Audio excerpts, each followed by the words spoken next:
Salut, c'est Valentin et vous écoutez C'est bête.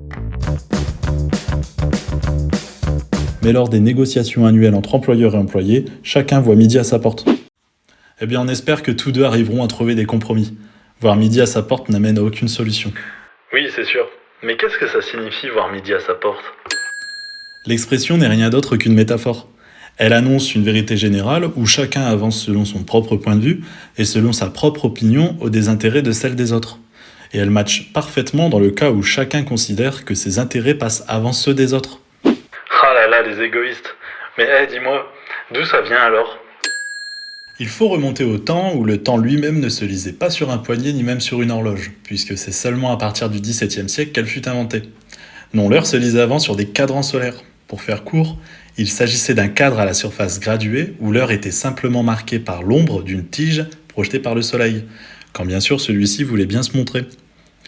Ces cadrans étaient exposés vers le sud et le plus souvent sur le dessus d'une porte de maison. Mais chaque maison n'étant pas exposée pareillement au sud, l'heure de chaque cadran pouvait varier.